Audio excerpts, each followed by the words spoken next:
The Last Word, Episode 5. You are not alone, meeting another victim. Intro. In the last episode, I told you how I took my case into the courts, how I learned the law, built my evidence, and began challenging Cornwall Council directly. But something happened next that changed everything. Because for years, I thought I was fighting this battle alone. I thought what happened to my family was unique, a tragic, isolated case of a council acting unlawfully. But then I met someone else. Someone who had lived the same nightmare. Someone who had been misled, pressured, and financially harmed in the same way. And suddenly, the truth became undeniable. This wasn't one case. This wasn't one mistake. This was a pattern. Section 1, the message that changed everything.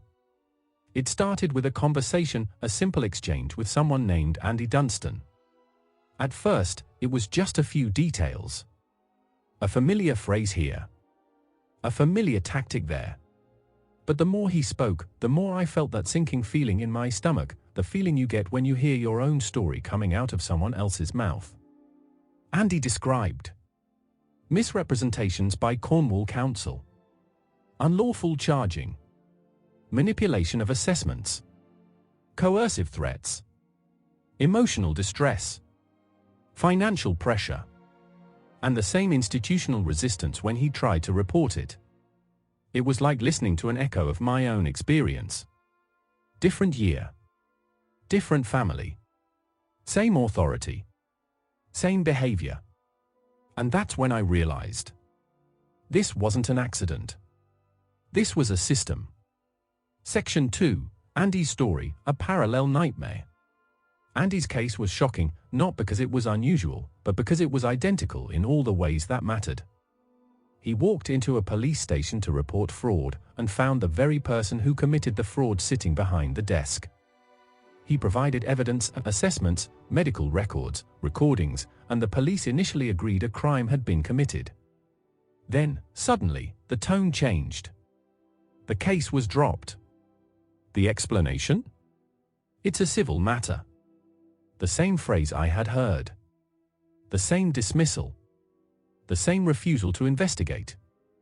Andy's family suffered emotional trauma, financial harm, and the fear of losing their home, just like mine. And when he tried to get justice, the system closed ranks, just like it did with me. This wasn't coincidence. This was a pattern of behavior by Cornwall Council, and a pattern of inaction by the bodies meant to hold them accountable. Section 3, the power of realizing you're not alone. There's something profoundly powerful about discovering that someone else has lived your story. It's validating. It's heartbreaking. And it's infuriating. Because when you realize you're not alone, you also realize something else.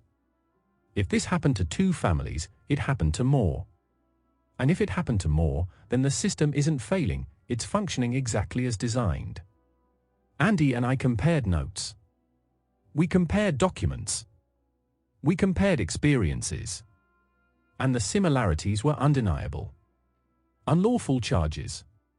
Misrepresentation of statutory duties. Misuse of legal powers. Coercive threats. Emotional harm. Financial harm. Institutional cover UPS. Refusal to investigate. 2 families. 2 timelines. 1 pattern. Section 4, the decision to stand together. When Andy wrote to the crime commissioner, he wasn't just reporting his own case, he was exposing a systemic issue. And when I saw the courage in his letter, I knew I had to support him. Not just for him. Not just for me. But for every family who has been misled, pressured, or financially exploited by Cornwall Council's unlawful practices. So I wrote to the crime commissioner too, not only to submit my own case, but to confirm that Andy's experience wasn't isolated. Because when 2 victims speak, it becomes harder to ignore. When 3 speak, it becomes harder still. And when the truth becomes collective, the system can no longer pretend it doesn't exist. This is how change begins. Not with one voice, but with many. Section 5, the emerging pattern, a systemic failure. When you place our cases side by side, a clear pattern emerges. Unlawful charging for nursing care. Misuse of property cautions. Misrepresentation of legal duties. Manipulation of assessments. Withholding of evidence. Predetermined financial outcomes. Emotional and financial harm. Refusal by action fraud to investigate. Refusal by the police to investigate. Refusal by the LGSCO to investigate. This isn't incompetence. This isn't misunderstanding. This is systemic. And systemic problems require systemic accountability. That's why Andy and I are speaking out. That's why we're documenting everything. That's why this podcast exists. Because silence protects the wrong people. Closing. In the next episode, I'll take you into the heart of the institutional failures, the ombudsman, the police, the council's legal department, and show you how each one played a role in burying the truth. This is where the story becomes bigger than two families. This is where the evidence points to something deeper. And this is where the fight for justice becomes a fight for accountability.